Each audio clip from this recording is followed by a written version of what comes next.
बंधी आत्मा राजेश और कुमुद ने अपने जीवन के सबसे अहम फैसले के रूप में एक पुराने बंगले को किराए पर लिया था। यह बंगला बहुत सुंदर था, लेकिन एक बात थी जो दोनों ने कभी नहीं सुनी थी। यह बंगला कभी खाली नहीं रहता था। हर कुछ सालों में कोई न कोई किराएदार यहां आकर चला जाता। लोग कहते थे कि यह बंगला मदनपुर हवेली है और यहां एक आत्मा बंधी हुई है, लेकिन राजेश और कुमुद ने इसे महज अफवाह माना और बिना किसी डर के घर में रहने का निर्णय लिया।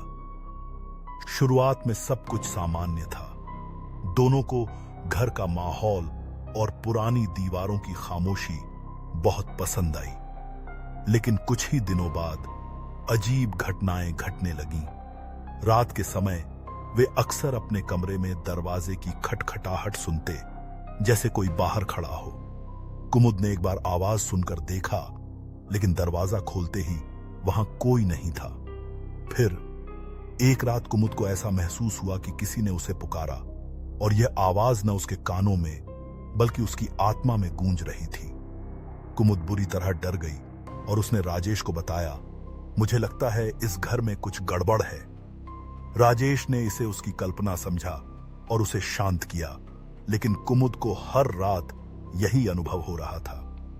एक दिन कुमुद ने खुद ही पुराने किताबों के ढेर में एक पुरानी डायरी पाई। वह डायरी हवेली के पहले मालिक की थी, मदन सिंह नाम के एक व्यक्ति की, जो तंत्र मंत्र के लिए कुख्यात था। डायरी में लिखा था कि उसने एक बुरी आत्मा को अपने कब्जे में किया था, एक आत्मा जो कभी मर नहीं सकती थी और जो उसके आदेशों पर काम करती थी। लेकिन जैसे जैसे समय बीतता गया, मदन सिंह ने उस आत्मा को छोड़ने की कोशिश की और उसे पुनः अपनी शक्ति से मुक्त किया। आत्मा ने बदला लिया और मदन सिंह की आत्मा उसी घर में बंध गई।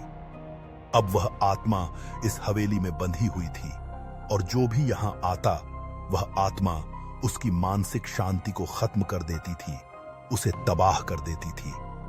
कुमुद और राजेश ने सोचा कि अब कुछ करना पड़ेगा, लेकिन आत्मा ने उन्हें पहले ही पकड़ लिया था। एक रात कुमुद को महसूस हुआ कि उसके पैरों के नीचे कुछ रेंग रहा है, जैसे कोई ठंडी और सड़ी हुई उंगली उसे छू रही हो।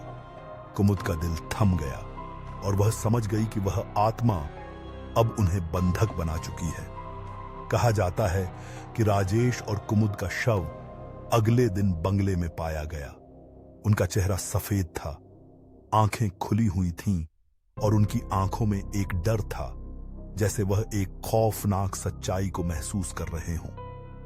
अब मदनपुर हवेली एक और दुरूह जगह बन चुकी है, जहां किसी की भी आत्मा बंधी हुई है और उसे कभी भी शांति नहीं मिलती।